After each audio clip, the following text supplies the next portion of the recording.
تو یہ چیزیں ہیں میرے خیال جس انڈر ڈسکشن ہیں. دیکھتے ہیں کہ میاں نواز شریف صاحب، ویسے میاں نواز شریف صاحب کی تاریخ یہ ہے کہ وہ جب تل جاتے ہیں کسی بات پر پھر ان کو پیچھے ہٹانا کوئی آسان نہیں ہوتا، بہت مشکل ہوتا ہے. کیا وہ اپنا نیریٹو تبدیل کریں گے اور کوئی اور نیریٹو لے کر آئیں گے یا اسی پر قائم رہیں گے؟ یہ ابھی گھنٹے 2 گھنٹے میں میرے خیال سامنے آ جائے گا. اور ان کی تاریخ، واپسی کی تاریخ جو ہے وہ بھی تبدیل ہوتی ہے یا برقرار رہتی ہے. بعض لوگ تو یہ کہہ رہے ہیں کہ وہ 21 کی بجائے شاید ان کو مشورہ دیا گیا کہ 12 اکتوبر کو آئیں، وہ ایک سمبولک تاریخ ہوگی. لیکن یہ ابھی تھوڑی دیر میں پتہ چل جاتا ہے. لیکن یہ امپورٹنٹ ہے اس وقت. جناب انوار اللہ کاکڑ صاحب جنرل اسمبلی میں ہیں، انہوں نے خطاب کرنا ہے تھوڑی دیر کے بعد، اور کن ایشوز پر علاقائی ایشوز پر، بین الاقوامی ایشوز پر انہوں نے اظہار خیال کرنا ہے. خاص طور پر جو ہمیں ایک کینیڈا میں جو انڈیا نے حرکت کی ہے اس حوالے سے پاکستان کو ایک سپیس ملی ہے، کیا وہ اس کو استعمال کرتے ہیں پاکستان کے نیریٹو کے حق میں؟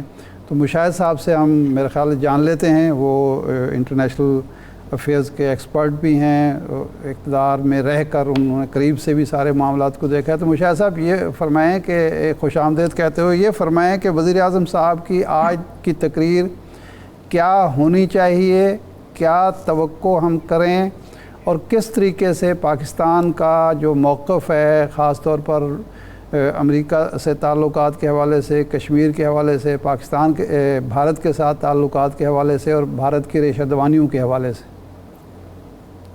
السلام علیکم جی ارشاد صاحب، اور السلام علیکم جی عباسی صاحب، اور آپ کے ویورز کو بڑا السلام علیکم.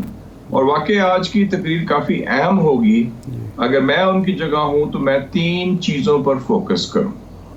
ایک تو یہ ہے کہ پاکستان کا پچھلے 20-25 سال میں بڑا کلیدی کردار رہا ہے. سب سے اہم خطے میں سب سے اہم کردار، سب سے زیادہ قربانیاں ہم نے دیں، سب سے زیادہ مہاجرین کو ہم نے میزبانی کی سب سے طویل عرصے کے لیے دنیا کی تاریخ میں، اور ہم وکٹم رہے ہیں. اور ہمیں سپورٹ چاہیے انٹرنیشنلی، چاہے کلائمیٹ چینج ہو، چاہے قرضے کا ایشو ہو، یا چاہے ڈیولپمنٹ کا ایشو. نمبر 1 کہ پاکستان کا کردار رہا ہے، اور زوردار طریقے سے بتائیں کہ ہم نے قربانیاں دی ہیں، کاوشیں کی ہیں امن کے لیے. باقی جو ہوا افغانستان میں وہ تو ہمارا نہیں تھا، وہ تو نالائکی امریکنوں کی اور باقیوں کی. نمبر 1.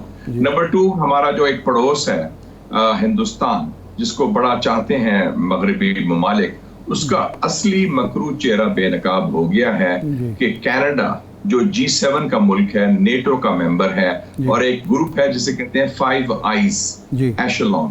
وہ ہے 5 آئیز کا مطلب ہے کہ امریکہ، برطانیہ، آسٹریلیا، نیوزی لینڈ اور کینیڈا، ان کا ایک انٹیلیجنس گروپ ہے، اور یہ آپس میں انٹیلیجنس شیئر کرتے ہیں. انہوں نے تصدیق کی ہے کہ ہندوستان کے را نے، انٹیلیجنس ایجنسی نے، ہندوستان کی ریاست نے کینیڈا کی سرزمین پر ایک کینیڈین باشندے کو منصوبہ بندی کے بعد قتل کیا ہے، جو ایک بہت بڑی ایک جرم ہے انسانیت کے خلاف اور بین الاقوامی قوانین کے خلاف. اور یہ تو اس کے اوپر سزا مل سکتی ہے، ان کو سینکشن لگ سکتے ہیں. اس کا میرے خیال میں، اور یہ ذکر کریں کہ اندرونی طور پر وہ فاشسٹ ہیں، بیرونی طور پر وہ ریاستی دہشت گرد ہیں. یہ ہے اصلیت ہندوستان کی، جو اس وقت امریکہ اور باقی سب لوگ کہہ رہے ہیں ہمارا حلیف ہے اور جمہوریت ہے. اور تیسرا یہ ہے کہ جو عالمی نیا تبدیلی آ رہی ہے، جیسے علامہ اقبال نے کہا تھا، دیکھ مشرق سے ابھرتے ہوئے سورج کو دیکھ، کہ جو ایشین صدی آ رہی ہے اس صدی میں پاکستان اس کا حصہ ہے. ہم نہیں چاہتے کہ ایک نئی سرجنگ ہو. ہم سمجھتے ہیں کہ امریکہ اور چین کے تعلقات اچھے ہونے چاہیے، اور ہم کسی نئی سرجنگ کا حصہ نہیں ہوں گے. اور اس ایشین صدی کی بات کریں اور اس میں کہیں کہ ہم تو پل کا کردار ہم نے ماضی میں ادا کیا، ہم آئندہ بھی کریں گے. تو میرے خیال میں ان لائنز پر ہوگی تو بڑا ایک زوردار کلیئر میسج آئے گا. اس میں کوئی ہاتھ ملنے کی ضرورت نہیں، گھبراہٹ کی ضرورت نہیں.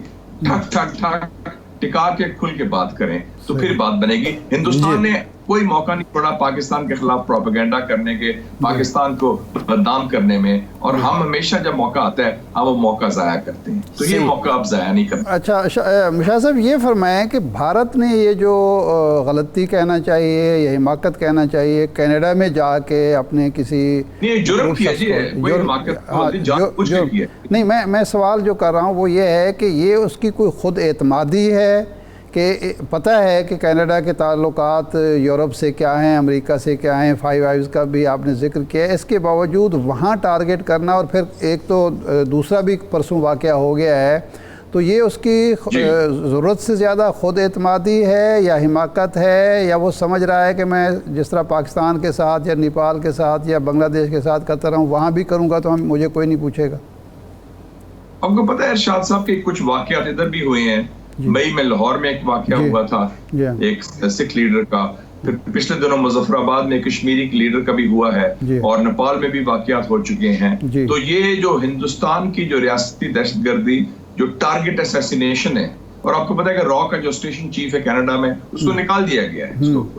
یہ ایک ان کا خیال تھا کہ ہم مغرب میں کریں گے، ہمارے یار دوست ہیں، چڑے نہیں پھڑکے گی، جیسے پنجابی میں کہتے ہیں، کوئی کیا فرق پڑتا ہے، ہم پکڑے نہیں جائیں گے. تو یہ خود آئی تھنک اوور کانفیڈنس تھا، انہوں نے پکڑ بھی لیا. اور آج انہوں نے یہ بھی کہا ہے کہ یہ صرف ہماری رپورٹ نہیں، ہمارا ایک ساتھی ہے جو فائیو آئیز کا، ان کی انٹیلیجنس ایجنسی نے بھی تصدیق کی ہے. تو یہ بہت بڑا جرم بھی کیا ہے اور بڑا سنگین الزام بھی لگ گیا ہے. پہلی دفعہ ایک دھبا لگ گیا ہے ہندوستان کے حوالے سے ریاستی دہشت گردی کا مغرب کے اندر. تو یہ میرے خیال میں ان کی بہت اوور کانفیڈنس تھا، اور ان کا خیال تھا کہ جیسے ہم اس علاقے میں کرتے ہیں ادھر بھی کر لیں گے تو کیا پتہ چلے گا. اچھا مشاہد صاحب، یہ جو آپ نے ذکر کیا ہے کہ دھبا لگ گیا ہے پاکستان کے لیے، ارشاد صاحب نے بھی بات کی، سپیس ہے، اپرچونٹی ہے، ایک مومنٹم بلڈ کرنا ہوگا اور پھر اس مومنٹم کو ایکسیلریٹ بھی کرنا ہوگا. سر دست ان واقعات کے بعد اب تک جو پاکستان کے دفتر خارجہ کی اپروچ ہے، آپ سمجھتے ہیں ٹھیک ہے، اور مزید کیا کرنا ہوگا تاکہ کم از کم اس کا مومنٹم ٹوٹے تو نہیں؟ جی مشاہد صاحب سے ہم دوبارہ رابطہ کر رہے ہیں. ارشاد صاحب یہ بڑی امپورٹنٹ بات کر، دیکھیں یہ ہم پہلے بھی کہہ چکے ہیں کہ پاکستان کی جو ڈپلومیسی ہے وہ اوور ایکٹیو ہوگی، پرو ایکٹیو اگر ہوگی تو اس کا ہمیں بہت فائدہ ہے. اگر ہم وہ روایتی انداز میں کہ بیٹھے رہیں چونکہ چنانچہ، ایسے یہ نہیں ہوگا. اب جس طرح اس نے ہمیں 9/11 کے بعد ہمیشہ اس کی پالیسی پرو ایکٹیو رہی ہے، اس نے کشمیر کی جو خود ارادیت کی مسلمہ تحریک تھی اس کو دہشت گردی کا رنگ دے دیا اور سارا الزام پاکستان پر دھر دیا. کشمیری عوام جو بھی اپنے حق کے لیے، کاز کے لیے پرامن بھی کریں، اگر وہ وہاں جلوس بھی نکالیں، اگر وہاں پرامن کوئی مظاہرہ بھی کریں، تب بھی اس میں سے وہ کوئی نہ کوئی اینگل نکال لیتا ہے کہ یہ پاکستان کرا رہا ہے اور ڈسٹرب کر رہا ہے جمہوریت کو، یہ کر رہا ہے وہ کر رہا ہے. تو پاکستان کو بھی یہ ایک ایسی چیز ہے جس سے یورپ، امریکہ ہرٹ ہوا ہے، اور ان کی ہماری جو انٹیلیجنس ایجنسیز کے ساتھ تعلقات ہیں، جو انٹریکشن ہے، اس کو بھی بروئے کار لانے کی ضرورت ہے. ان کو یہ بتانے کی ضرورت ہے کہ آپ کو ابھی پتہ چل رہا ہے، ہم تو پہلے سے کہہ رہے تھے. سفارتی سطح پر ہر جگہ پہ، ہر ملک کے اندر ہمارے سفارت خانے کو اس وقت ایکٹیو ہو جانا چاہیے. مشاہد صاحب، سوال یہ ہے کہ ایک مومنٹم بنایا جائے، پھر اس کو ایکسیلریٹ بھی کرنا ہے، لیکن ہم یہ بھی فیل کرتے ہیں کہ بھارت جو ہے اس کی پالیسی میں کہیں پریڈکٹیبلٹی نہیں ہوتی، وہ بہت ویریشنز دیتا ہے. اس موقع کو ایک بڑا موقع سمجھتے ہوئے ہماری پالیسی میں کیا کچھ ہونا چاہیے کہ یہ دھبا چسپاں رہے بھارت کے ساتھ؟ میرے خیال میں پہلی بات ہے ایک فوراً ایک فیکٹ شیٹ یا ڈوسیہ تیار کریں جو UN سیکیورٹی کاؤنسل کے سارے 15 ممبرز کو دی جائے اور G7 کے ممبرز کو دی جائے جو ان کا کراؤڈ ہے، اور ہم باضابطہ اپلیکیشن بھی فائل کریں ہیومن رائٹس کاؤنسل میں جنیوا میں، کیونکہ یہ انسانی حقوق کی خلاف ورزی صرف نہیں ہوئی، ایک قتل ہوا ہے. اور اس حوالے سے ہم کہیں کہ جناب یہ کام یہ ہندوستان کر رہا ہے. پھر جو ڈفرنٹ NGOs ہیں، خالصتان موومنٹ بڑی ایکٹیو ہے، اس وقت کوئی 1 ملین سکھ رہتے ہیں کینیڈا میں، اب ان کو موبلائز کریں. اور ایک امریکہ میں خالصتان کشمیر ریفرنڈم فرنٹ بھی بنا ہوا ہے، اور اس کو بھی موبلائز کریں. اور میرے خیال میں تو انٹرنیشنل کورٹ بھی جانا چاہیے، ناٹ ہماری گورنمنٹ کی طرف سے ڈائریکٹلی، لیکن کوئی انٹرنیشنل اداروں کی طرف سے، قانونی ماہرین کی طرف سے، کہ یہ کم سے کم ہندوستان کے خلاف پابندیاں لگائی جائیں، را کو ڈکلیئر کر دیا جائے اور RSS کو کہ یہ دہشت گرد تنظیمیں ہیں. کم سے کم ہم آگے تو بڑھیں نا، اور فیکٹس کے ساتھ بڑھیں. ہم نے، آپ کو یاد ہوگا کہ عمران خان صاحب کی گورنمنٹ میں اکتوبر 2020 میں انڈین اسٹیٹ ٹیررزم پہ ایک ڈوسیہ تیار کیا تھا 50 صفحے کا، اور لیکن ہم نے آگے پیش ہی نہیں کیا، جس میں کہا تھا کہ 87 ٹریننگ کیمپ ہیں ہندوستان کے، پاکستان کے خلاف 66 افغانستان میں اور 21 ہندوستان میں. اور اس کے بعد EU ڈسانفو لیب نے بھی ایک رپورٹ دی تھی برسل سے کہ ہندوستان پاکستان کے خلاف کیا کرتا رہا ہے. تو یہ ساری باتیں آپ فیکٹ شیٹ تیار کریں, کوئی راکٹ سائنس نہیں, تھوڑی سی ہمت کی بات ہے اور دانش مندی اور دلیری کے ساتھ آگے چلیں. جی اچھا شاہ صاحب یہ فرمائیں کہ اس وقت امریکہ اور برطانیہ, امریکہ خاص طور پر وہ کہہ رہا ہے کہ ہم اس معاملے کو دیکھ بھی رہے ہیں اور اس کو سیریسلی صدر بائیڈن نے لیا ہے اور ہم رابطوں میں, تو کیا وہ کینیڈا کے ساتھ کھڑے رہیں گے یا اپنی معاشی مفادات کو دیکھتے ہوئے بس ان کا وہی رویہ ہوگا جو باقی معاملات میں ہوتا ہے کہ ٹھیک ہے جی بڑی جمہوریت ہے, بڑی اقتصادی منڈی ہے, معاشی منڈی ہے, تو بس چلو ٹھیک ہے ہو گیا آگے چلیں؟ ہرگز نہیں, ان میں جان نہیں ہے. امریکہ اور برطانیہ دونوں منافق ہیں, دونوں دورے میں آ رہے ہیں, یہ کوئی جرت نہیں کھڑے ہونے کے لیے. ان کے لیے دو چیزیں اہم ہیں, ایک چین کی دشمنی اور ایک پیسہ اور معیشت. تو وہ دونوں حوالے سے ان کا کریں گے. ہمیں چاہیے کہ امریکی کانگریس میں, برٹش ہاؤس آف کامنز میں کئی ممبرز ہیں, ان کو کہیں کہ وہ ریزولوشن پیش کریں دہشت گردی کے حوالے سے کہ یہ ریاستی دہشت گردی ہوئی ہے اور یہ ایک بین الاقوامی قوانین کی خلاف ورزی ہوئی ہے. یہی کام ارشاد صاحب اگر چین یا روس یا خدا نخواستہ کسی اور ملک نے کیا ہوتا تو یہ تو انہوں نے کہا تھا اعلان جنگ کرو ان کے خلاف, ان کے خلاف جنگ کرو. تو آپ دیکھیں کہ منافقت کتنی ہے کہ تحقیقات کریں گے, انکوائری ہونی چاہیے. تو یہ ہمیں اب یہ موقع ملا ہے. اب پہلی دفعہ کئی دہائیوں کے بعد ہندوستان پکڑا گیا ہے, پکڑائی دے گیا ہے, اب تو اب اس کو آگے لے کے چلیں. ہمارا پر ہے کہ ہمارے میں کتنی جرت ہے, ہمارے میں کتنی ہمت ہے, ہم کتنے زوردار طریقے سے اپنے قومی مفاد کا دفاع کرتے ہیں. ایسے جی اچھا مشاہد صاحب اس سے آگے آتے ہیں, یہ G20 کی میٹنگ ہوئی بھارت میں اور خاص طور پر وہاں جو کوریڈور کا اعلان ہوا اس کو بھارت نے بہت زور شور سے یہ بتانے کی کوشش کی کہ جی اب یورپ اور گلف یہ سب ہمارے ساتھ ہیں, اور سی پیک کو بھی ایک لحاظ سے پیچھے دھکیلنے کی کوشش کی گئی. تو ایک تو اس کانفرنس کو اور یہ جو کوریڈور کا اعلان ہوا ہے اس کو آپ کس نقطہ نظر سے دیکھتے ہیں؟ یہ ایک نمائشی بات ہے یا حقیقتاً بھارت نے کوئی پیش رفت کی ہے؟ میں نے اس پر آرٹیکل بھی لکھا ہے, پرسوں چھپا ہے ایکسپریس ٹریبیون میں, جس میں موازنہ کیا ہے برکس کا, جہاں میں خود گیا تھا ساؤتھ افریقہ, اور دوسرا G20 کا. یہ نمائشی بات ہے. دیکھیں یہ 5ویں کوشش ہے کہ belt and road initiative BRI اور سی پیک کی نقل مارنے کی. انہوں نے 2018 میں شروع کیا تھا, بلڈ ایکٹ شروع کیا تھا امریکنوں نے, وہ کامیاب نہیں رہا. پھر 2021 میں آپ کو یاد ہوگا کہ B3W اس نے لانچ کیا بائیڈن نے, بلڈ بیک بیٹر ورلڈ, وہ بھی لانچ ہوا. اس کا نام پھر 2022 میں چینج کیا گیا partnership for growth in investment and infrastructure, اور اس کے ساتھ ساتھ یورپین یونین نے اناؤنس کیا گلوبل گیٹ وے.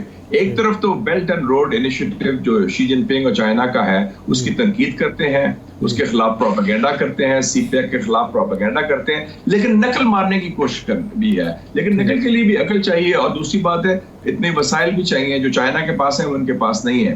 تو اسی دن آپ کو یاد ہوگا کہ صدر اردوغان نے کہہ دیا اس کا ہمارے سے تعلق نہیں, اس کی مخالفت کرنی, جو G20 کے ممبر ہیں. اسی دن رشیا نے بھی, چین نے بھی اپنے کا اظہار کیا, بلکہ اردوغان نے تو اعلان کر دیا کہ ہم نیا کوریڈور بنا رہے ہیں جو ترکی سے گزرے گا, عراق ہوگا, اردن ہوگا اور UAE ہوگا, اور $17 ارب کی بات بھی کر دی انہوں نے. بصرہ کے ساتھ جو ہے فاو پیننسلا وہاں سے نکالیں گے. تو آپ یہ دیکھ لیں, اور یہ جو چیز ہے کہ اسرائیل کے ذریعے کنیکٹ کریں گے. بھئی آپ ایک طرف مسلمانوں کی بات کرتے ہیں, مشرقی وسطیٰ میں 22 ممالک ہیں عرب اور مسلمان ممالک, اور تیسرا 23 میں اسرائیل ہے. تو اسرائیل کو آپ ممبر بنانا چاہتے ہیں اس کے ساتھ, کیونکہ ہندوستان اور ان کی اسٹریٹجی کا حصہ ہے. یہ بات چلنے والی نہیں, یہ نفسیاتی کوشش کی گئی ہے, نمائشی کوشش کی گئی ہے, لیکن مجھے اس کی کوئی فیزیبلٹی تیار نہیں ہوئی, اس کی کوئی پلاننگ نہیں ہوئی, اور یہ پریکٹیکل بھی نہیں مجھے لگتا ہے دونوں روٹس جو یہ تیار کر رہے ہیں. اچھا مشاہد صاحب, محمد بن سلمان نے ایک انٹرویو میں کہا کہ جی اسرائیل کے ساتھ تعلقات ہمارے جو ہیں بڑھ رہے ہیں اور قریب ہیں بہت زیادہ, تو اس حوالے سے پاکستان پر بھی کوئی دباؤ آئے گا؟ اور کیا آپ سمجھتے ہیں کہ اب سعودی عرب کے لیے آسان ہو گیا اسرائیل کو تسلیم کرنا؟ اتنا آسان نہیں. دو چیزیں لیکن یہ سعودی عربیہ UAE نہیں ہے, سعودی عربیہ بحرین نہیں ہے, یا مراکش یا سوڈان نہیں ہے. سعودی عربیہ خادمین حرمین شریفین ہے, اس کی بڑی اہمیت ہے. اور اس میں 2 باٹم لائنز بڑی واضح کر دی ہیں انہوں نے, وزیر اعظم محمد بن سلمان نے. ایک تو انہوں نے لنک کر دیا ہے اسرائیل کے ساتھ آئندہ کے تعلقات کو فلسطینی مسئلے کے ساتھ اور فلسطینی ریاست کے ساتھ.